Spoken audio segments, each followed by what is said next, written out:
I'm gonna be honest here, this is gonna be one of the most conflicted anime reviews I've done in a very, very long time. I don't exactly know how to feel about this anime. Solo Leveling is a 2024 shonen anime based on a manhwa, a Korean webcomic, that details the life of Jinwoo Sung, an exceptionally weak man in a world filled with impossibly strong people. Now, this world is very similar to our own, except at one point in time, there became gates that would open up, gates into another world that had these different kinds of dungeons in it. And with the arrival of these gates, a certain amount of people gained some sort of magical power, so basically they could act like a D&D character. Some people gain the ability to be super strong, some people gain the ability to cast magic, some people gain healing abilities, things like that. These people who manifested powers are called hunters, and they all have a ranking system of S to E, with S being the strongest and E being the weakest. In this world, once you manifest your abilities, there is no way to improve your abilities. There are things called reawakenings where people have their powers reassessed, but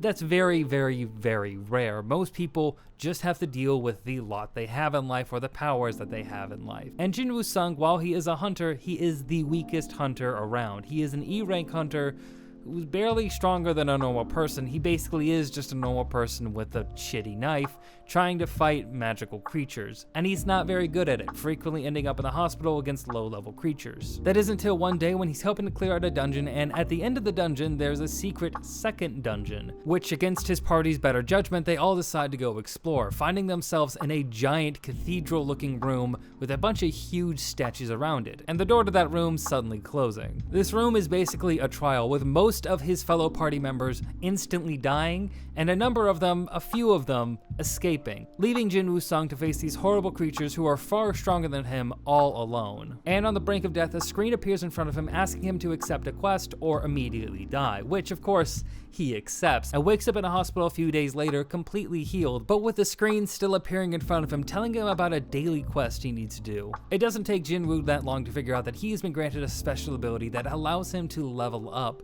to get stronger, faster, smarter, to have different abilities and weapons that he could never have achieved at his prior rank. And the story then becomes centered on Jinwoo and his path to grow stronger and to raise money for his family, as he's currently raising his younger sister all alone as his mother is in the hospital afflicted by some strange disease. But the world of Solo Leveling is merciless, and most hunters are out there for themselves. So Jinwoo is forced to navigate this world and find some way to hopefully heal his mother and figure out what the hell is going on with him. Why is he the only person who has found the ability to level up? And that is a very interesting premise. I like this premise a lot. Now, the story from here does basically become a power fantasy in a number of ways. A power fantasy that is a little more interesting than other power fantasies because, one, Jinwoo actually discovers his ability himself. He's the one who goes through a trial and achieves something to gain his ability. His ability isn't just thrust onto him because he reincarnated for no goddamn reason. This isn't all Truck-kun's doing, and the show is very good at early on establishing why Jinwoo is so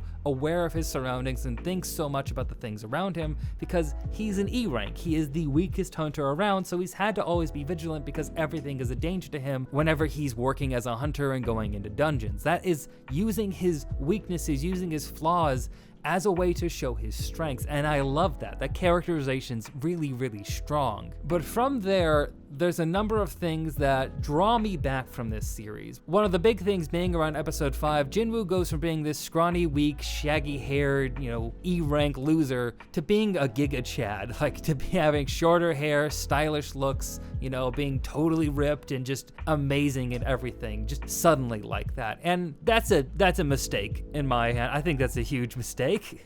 Because one of the big things that also changes is a lot of Jinwoo's personality also evaporates. Now, part of that is understandable. He no longer has to be timid or weak because he becomes exceptionally strong and is able to take on a number of challenges and have the confidence to take on a number of challenges because of the abilities that he has. But in my mind, that's a really, it's a literal episode. Like, the beginning of the next episode, he just looks different, right? There's no haircut scene, there's no him styling himself differently, finding some confidence. Like, one of the anime I really like recently is bottom tier character Tomozaki, which is all about this weak gamer boy who decides that he's going to level up in life and try to make himself into someone who can more integrate into society, but also just enjoy his life being around other people in a way that isn't just him being at home playing video games or just him being so insular and cut off from the world. And I'd like a lot of the messages in that show that, I think is about self-growth and development and growing and changing and gaining more confidence, right? And I would have liked to see something like that occur with Jinwoo, because again, his transformation into being this super confident, super badass is so night and day. You just get no time to really connect with the character. It feels like the character in the first 4 episodes feels a little disconnected from the character that's in the last 8. Now, making all of those changes, having your character change so suddenly isn't all of itself. It's not the killer for it, right? You can do things with other characters who maybe reflect on those changes in Jinwoo and have some kind of reaction to him and try to connect with him, his friends, his family, trying to see their perspective and trying to understand what's going on with him, and there is a little bit of that. But the characters around Jinwoo, this is called solo leveling for a reason, because he doesn't really get along with other people or have a lot of people very close to him. He doesn't really have any close personal friends, no one he actually has any camaraderie with, right, on a person-to-person level. He has people who he cares about. Like Juhee Lee is a B-ranked healing character who has a strong connection with Jinwoo because she's been healing him a lot, and she has a little bit of a problem where she freezes up in tense situations and high-stress situations because she's not able to handle it. So even though she's a B rank, she goes on a lot of missions with D ranks and E ranks, so they have a lot of time to interact before the show has begun. And they have a relationship that would be really interesting if the show bothered to explore it anywhere past the point where she's like, oh, he's different and has changed.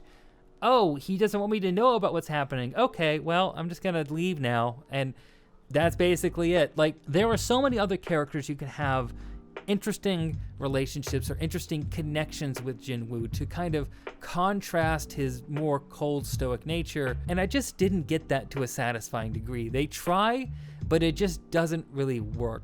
This feels like an anime that's just missing something, right? There's something in here, like it has potential. It is really well animated. The action fight scenes, A1 Pictures at the animation studio here, they do a great job on the action scenes. Really top notch. The music is good too, and I like the tone of the world. I think there's a lot of interesting things going on here, but the characters are very, very lacking, and Jinwoo not having anyone to really contrast with or bounce off of or have any kind of real close personal relationship with is, I think, a very, very big factor in that, because he has characters he's around, but he doesn't treat them like friends. He doesn't treat them like they're close to him. He doesn't have anyone who knows about his ability or anything like that. There's nothing like that. Which again, I know it's a show called Solo Leveling, but you still have to have other characters be involved in the show, especially when Jinwoo is someone who has very little emotion after the 5th episode. Like, our main character has goals. He has things that he's trying to achieve, and that's relatable. That's understandable. He's trying to protect his family. But you don't really get a lot with his family. We don't get a lot of him as a child, of some of his insecurities still being there. Like, I feel like there's a lot of criticisms I have from Ashoka Tensei, but the one thing that it did exceptionally well was have a character who is OP, but you still understand their flaws, their weaknesses, and the fact that them becoming strong doesn't erase all of their past problems, doesn't erase all of their trauma and scars that they had. And something like that being done here would have gone a long way into making this part of the story feel better. Now, I haven't read the manhwa, and from a lot of people, I have heard that there's better things going on later in the story. And I would tend to believe that's probably true, because a lot of this season feels like setup. Setup for the world, setup for the characters, setup for the abilities, setup for the different guilds and other hunters that are out there, different S ranks. A setup of the power scaling that Jinwoo is going to have to go through for him to reach the level of all of the top tier characters that are already out there. And the show does a good job at hinting at those characters and hinting at those relationships that he's going to have to be involved in. But it doesn't feel like it's enough to really warrant any kind of strong emotion out of me. This is a pretty common problem I have with a lot of shonen anime, where the main character just feels like they don't have any form of deeper connection with the characters around him. I have a lot of criticisms of Naruto, but the one thing Naruto and a lot of other shonen anime like that do well is that they show the connection between the main character, Naruto, and his friends, like the connection between Naruto and Shikamaru, Choji, Sasuke, all the characters around him. You feel the connection, you feel you understand the history behind them, and you have some form of connection with them here. It doesn't even have to be all that much. It's just a little bit of something to show the human side of them, the human side that you can relate to. They don't do that here. They don't do that at all, which is very, very frustrating because I wanted something more from this. For all of its flashy fight scenes and a really interesting world that exists here, there just wasn't that much to keep me excited for what's coming next. Now, I do want to see what happens in a season 2, and I do think that I'd watch it. It's hard for me to recommend a show like this because I feel really torn on it, because while I see what can be enjoyed here, I'm more committed to seeing what comes next because I want to see if it gets better, more so than I am recommending it now because I think that it's something worthwhile. Right now, if I had to, if it was just season 1, I don't think I'd recommend it. I don't know. After like the first 5-6 episodes, it becomes hard to really say that it has something that's gonna stand out against the crowd of other power fantasy shonen anime. There's a whole bunch of other anime out there that take super powerful characters and put them in different kinds of situations that are more interesting, that are more deep, weird, like Mashal is a show that I watched recently that has an OP character that does it in a very comedic way, in a way similar to One Punch Man, but not the same. And things like that, it's like, there are ways to make OP characters really interesting and engaging, and that's one of the key things is the people around him. One Punch Man is actually a great example of this also, because One Punch Man doesn't focus all that much on Saitama himself. It has a lot to do with all of the characters around him and their relationship to Saitama. When it comes to Jinwoo though, while he does have a strong motivation that makes sense in trying to save his mother, I would like to see him have more human emotions like fear or greed or lust of some kind, have some kind of interaction or relationship with other people, and I don't really know why that is. You don't really need to have a love interest in there if you don't want to do that, if that's not something you want, but the character should at least acknowledge that they have some form of desire to be around someone at all. I know the manhwa's already out there. I know there's going to be connections and ways that the story's going to go. This first part of the story just isn't what I'm looking for. It's a good power fantasy anime. It's really good if you look for semi-isekai. It's not really an isekai because he's in Korea for the most part, but he goes into dungeons that are very fantasy inspired, D&D inspired. So it's like a semi-shonen isekai kind of thing. Not really, but whatever. You get what I mean. It's got a pretty interesting world, a really interesting setup. I love the setup of this anime.